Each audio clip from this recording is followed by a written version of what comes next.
Hey, what's up, everybody? This is Gary Holt from Exodus and formerly from Slayer, and you're listening to The Razor's Edge.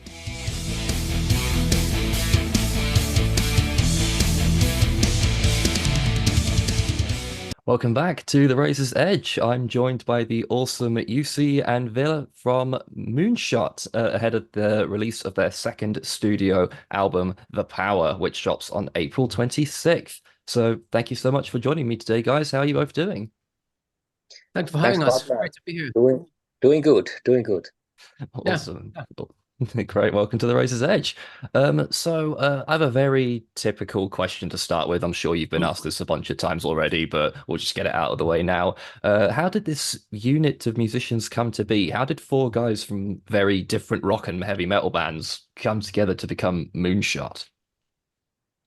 Yeah, so that process took a while actually. Where it I'll go back into 2018 when my previous band Disco Ensemble decided to call it quits, and so I felt like I still had some juices, creative juices in me to put into rock and roll, so to say, and so I decided to ask Mikko, who was the drummer of the Disco Ensemble as well, ask him that what he thinks should we still form a new band, and he liked the idea. So at first it was only me and Mikko for a while, and I actually started to make some demos back then already, but it wasn't that long until I got the idea to call Ville and ask him to join the band as a vocalist, and yeah, that phone call was something to remember. I think it took we spoke like 2.5 hours, and lots of planning went on from the first phone call. So yeah, that was a great moment. And after that, we started to make some more songs together with Ville.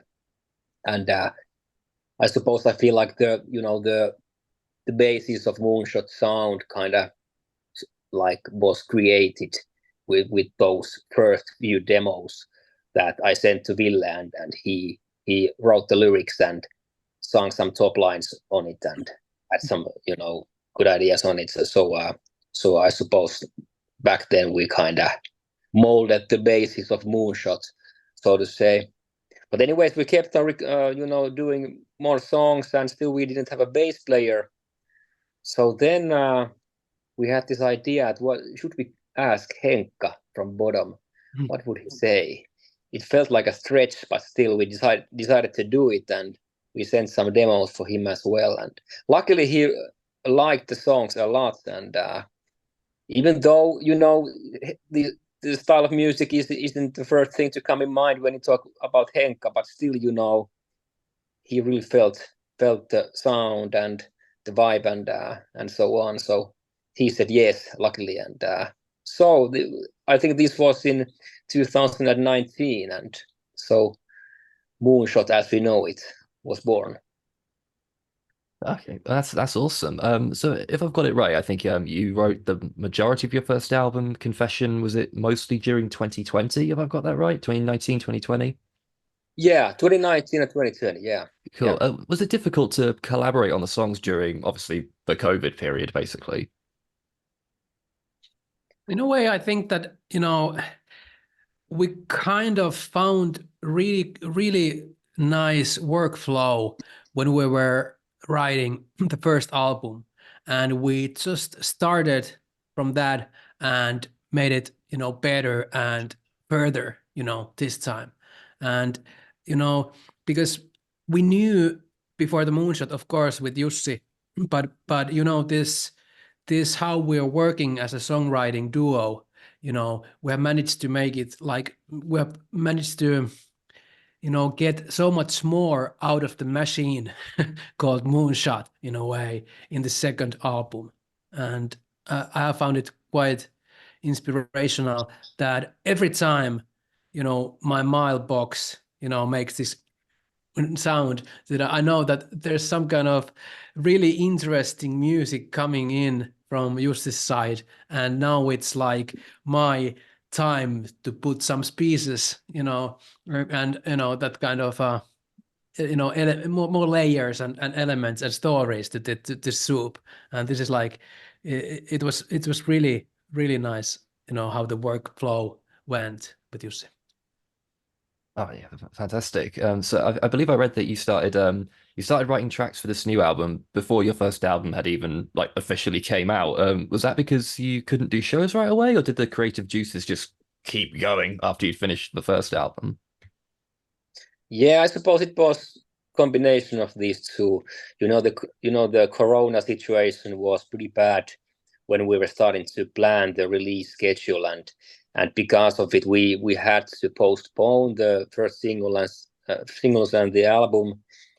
So even though we had quite a lengthy way behind us with the first album, the creative process and all, but still, I felt like I still had some, juice in me to keep on working on some new songs. So I felt like, what the hell? Let's make some new stuff while the iron is hot, so to say. And of course, I would say maybe around 20%, 25% of the songs was made for the second album, pretty much after the first one. But there were like many like bursts afterwards when we like wrote more and more stuff, and we toured in between, and then we wrote some more and toured again and wrote some more again, and so on.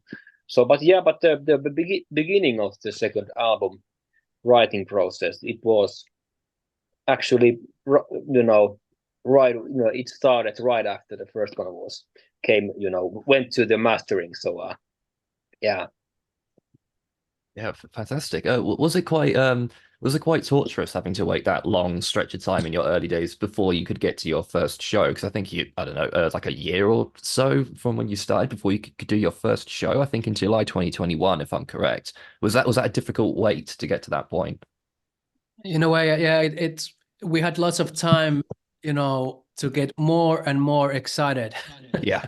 It was like, it felt like we're driving somewhere, but we still don't know where are we heading, because you couldn't get like dates confirmed because nobody knew what's happening. And it was like, it was really, really frustrating, but somehow we managed to, hold our horses back, and Yeah. and then when we played the first show, it really felt that it was worth of all of this waiting. And it was like, this like, like you almost feel like physically like freedom. Okay, now it's happening, and it's like, it was really, really great. Yes, it's like that usual euphoria you get at any live show, but times 100, I guess, after having to wait so long.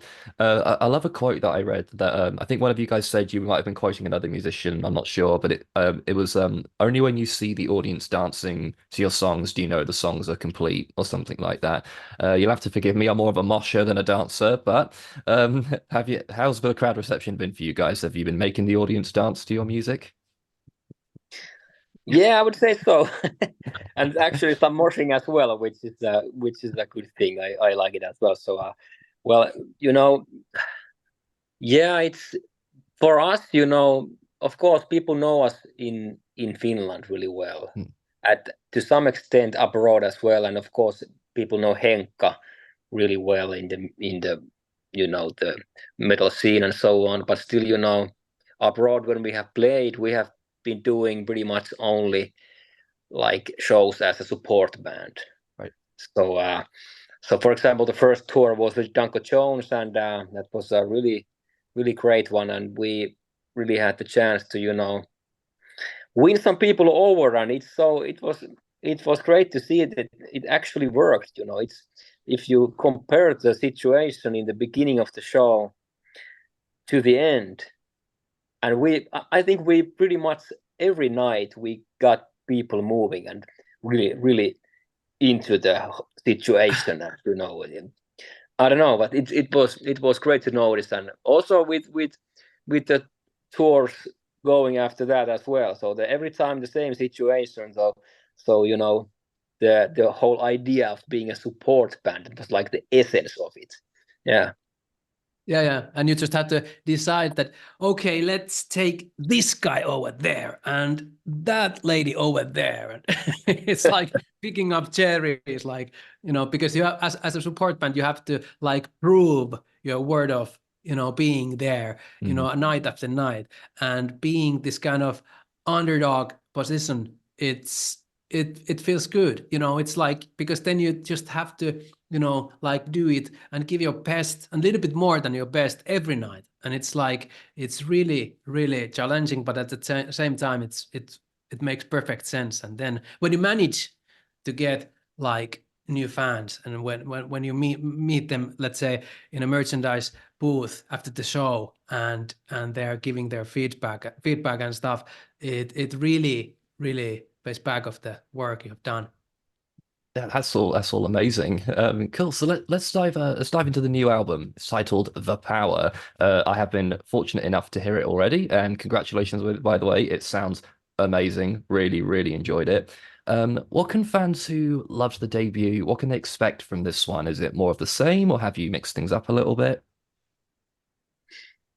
Yeah, I think there's a lot of same elements, and songwriting wise, because we kind of, with The Power, we continued where we left Confession, so it was kind of, and the whole songwriting process was, and the production process and the groove for making the second album was pretty much the same as in the first album. So we kind of didn't have to waste time to learn new ways of, let's say, a new producer or like a different studio or like a work process or whatever, So we kind of kept on doing the same thing, and like so in that way, I feel we managed to use the energy and put the energy and time into the actual songwriting and the songs and into the production. If you think about the post-production phase, it was quite long. The mixing phase, it took months. Of course, we didn't do it, of course, every day, but it took a long time.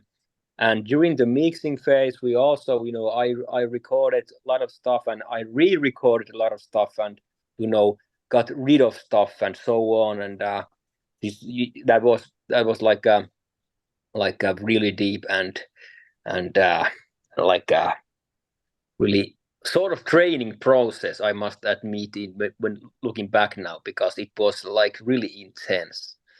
But on the other hand, I really feel like the result is we managed to squeeze everything out of the songs, and I think the production is like really like well like carved and crafted, so everything is sort of being looked after if you think about all the elements in the songs. So yeah, I'm really proud of it.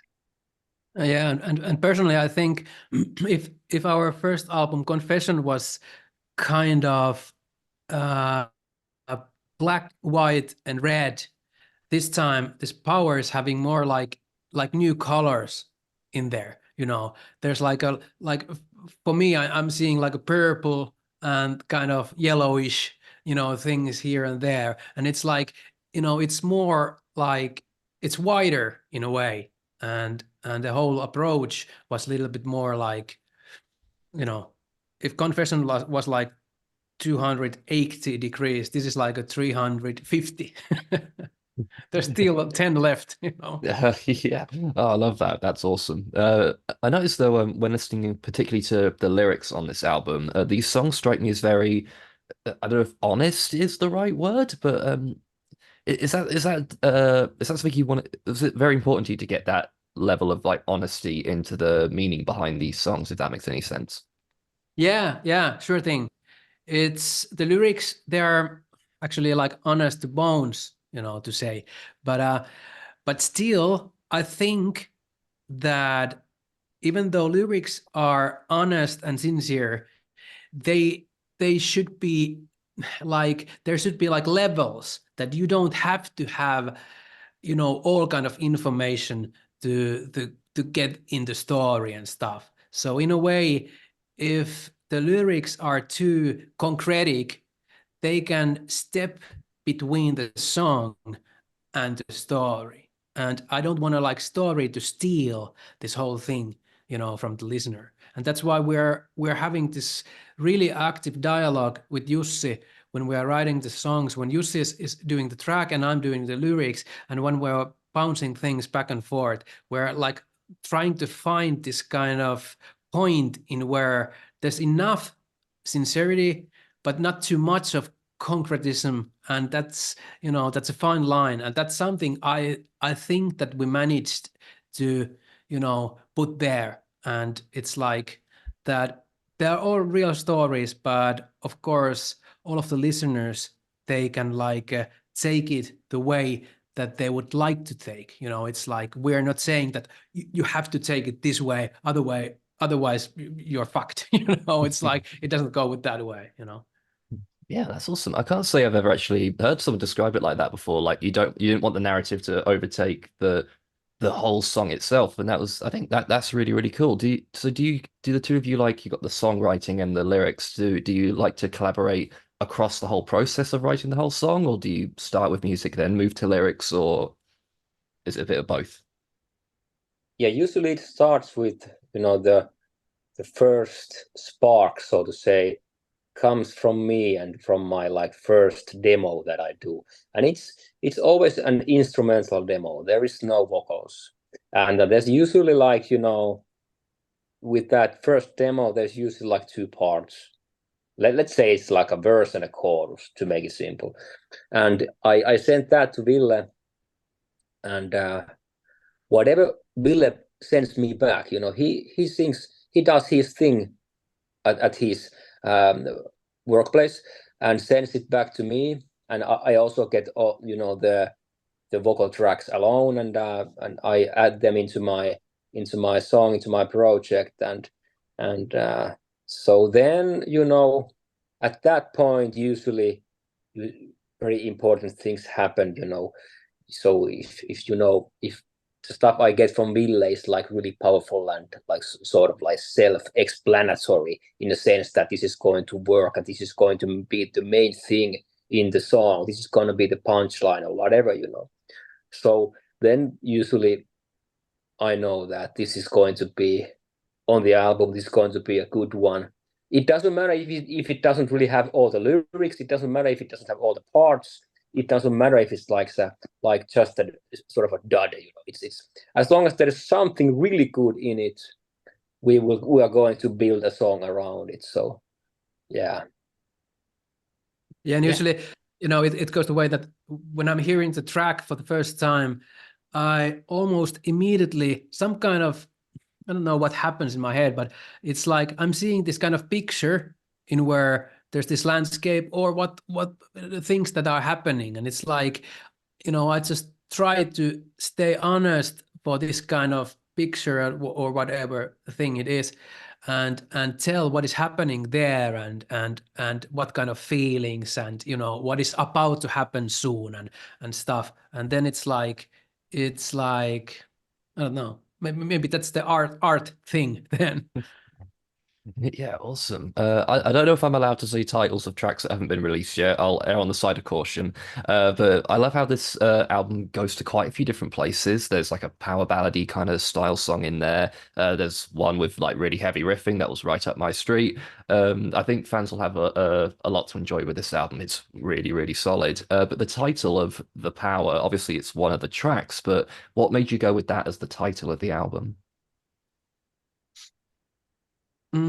We at the first place, we when we started to make this whole album, we didn't think it, that it'll be like kind of a theme album. Mhm. We just made songs, and at some point we just realized that all of them, they are having some kind of connection to this theme, the power. And then we just accepted it and started to like build this world there. And then at that point, maybe we started to think that, okay, we're covering this kind of thematically, we're covering this part of thing, but we still need something, you know, there. We need to add some kind of purple thing over there because that's lacking. And that was something that happened quite, you know, we didn't push it too much, you know, it happened quite organically. Or how do you feel, Jussi? Was it? Yeah, I would agree. Yeah, it's at least so far, the creative process has been, the way that there are no like concepts or no dogmas, agreed beforehand. Everything is like allowed, everything is possible. And that sense, I feel we have the best chance to give the song the best chance. So there are like no limits beforehand. And once you keep on creating new stuff, new songs with this idea that there is no like limits, then at some point you will have a collection of great songs that start to form a bigger picture. And I've noticed that pretty much every time when you do music like this, the concept or the dogma, the bigger idea kind of comes to you, like without asking, the songs kind of define it to themselves. And this time, the red line we found in it was something that is easily described as the power. So that sense, that in that way, I think for me the title is like the title kind of owns the album in a way, in a good sense. Yeah, amazing. You've released a couple tracks of the album already that people can go check out. I believe the first one that dropped was Yes. It's described in the description on YouTube as a fight song. Would you say that therefore makes it a fair representation of the album as a whole, or is there another song that you think maybe represents the album better? That's a good question. I think it's hard to pick just one song that actually, would represent the album like well, in a way. Of course, there are many good songs, but all of those they present some great sides of Moonshot, but not every side. So I really think you need to listen to the whole album to get the idea what we are about in this album. So let's say, for example, the song Ride Faster, which is probably my favorite. It's not a single, but still, it has some elements that none of the other songs have. So that's one good example to like, and one good reason to check out the whole album. Yeah, and this saying that every band, they are having this one song they're doing over and over again. But I think that, we're having at least three. So it's like, because we're having like these fast ones, we're having the slower ones, and then this like a mid-tempo stuff. And it's like, it's something that happens quite naturally, all of those. Because it's like, we don't have to push it that now we have to make it like a faster. But it just happens when we're making songs. And that's why it's like, I think that you can pick up the song and say that, okay, maybe this is like representing the album, but still you can pick up the, like different one, and then it's representing it, different way as well. It's like, that's why I think that as musicians, we are concentrating for the full length album instead of singles, no matter if it's like a bit old fashioned, but I think it's only way to make this kind of, work and, to feel yourself comfortable in there. Yeah, awesome. And I bet after all the work you've poured into this album over the months, maybe even a year even, I bet you're excited to finally get the album out there for everyone to hear as well. Yeah. Definitely, yeah. I'm looking forward to, moving on to the next phase, which is touring. So as everybody knows, making albums is just an excuse to go on the road. So looking forward to that. Yeah, I was going to say because you've got I'm sure you're going to showcase a bunch of the new album live. You've got a few shows and festival appearances coming up in May, going into August and beyond. But beyond that, I know it's cheeky to ask because we're about to get a new album. But what is next for Moonshot? What can people expect for the rest of 2024? Well, it's mainly shows, shows, shows. Lots of gigs still unannounced. So for the fall of 24. So I think that's pretty much it. You know. What do you think, Ville? Is there something else? Yeah, I was just looking. Actually, before we started, I was just looking those list of shows, and I was like, I don't know, is it excitement or am I a little bit scared? There's lots of shows coming, but still, I don't want to reveal too much, but actually, we recorded more songs that found its way to the album. We're still having few songs in our buckets. So maybe there's something we're gonna do with those afterwards as well. But let's concentrate for the album for now. Yeah, well, I was going to end with the most important question. As you ended before you released the first album, you started writing album 2. Have you started writing album 3 yet?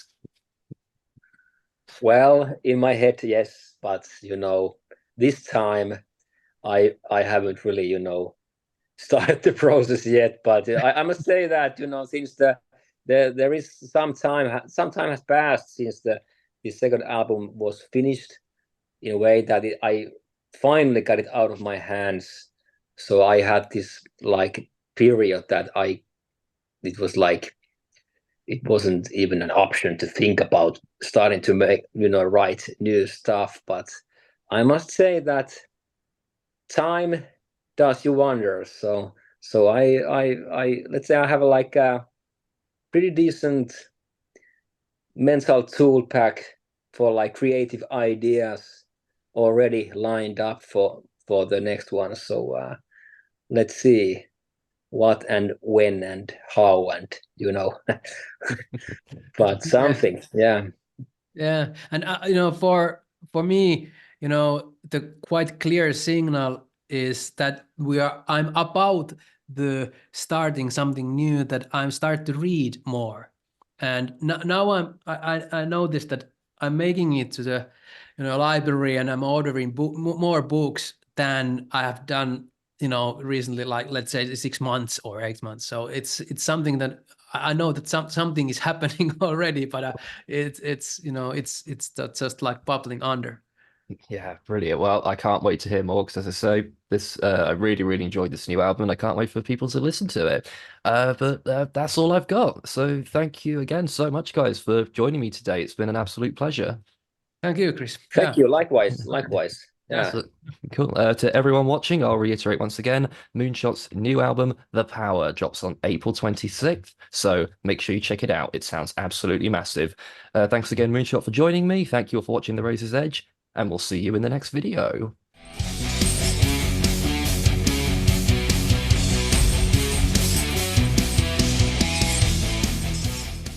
Thanks for listening.